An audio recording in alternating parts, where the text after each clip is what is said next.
জলবায়ু পরিবর্তনের বিরূপ প্রভাবে বছরের পর বছর ধরে গলছে অ্যান্টার্কটিকার বরফ।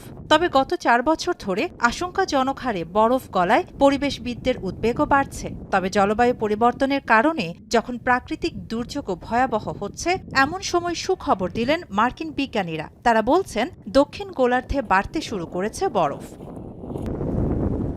যুক্তরাষ্ট্রের কলোরাডো বিশ্ববিদ্যালয়ের national snow and ice data সেন্টারের বিজ্ঞানীদের মতে ২৬ ফেব্রুয়ারি অ্যান্টার্কটিকার সমুদ্রের বরফ সর্বনিম্ন মাত্রা ২৫.৮ লক্ষ বর্গ কিলোমিটারে পৌঁছায়, যা গত 4 বছরের বরফের সর্বনিম্ন গড়ের কাছাকাছি। তবে ২০২৩ সালের ফেব্রুয়ারির তুলনায় ৭,৩০,০০০ বর্গ কিলোমিটার বেশি।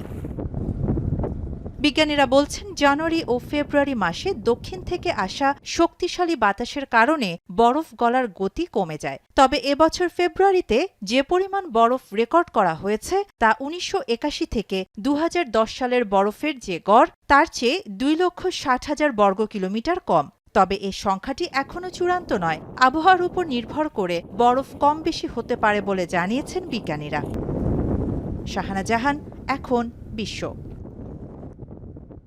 নায়াসিনামাইড ও স্যালিসাইলিক সমৃদ্ধ লিলি ফেস ওয়াশ, যা ফেসের ডেড স্কিন সেল দূর করে দেয় দ্বিগুণ ফাস্টার ব্রাইটেনিং।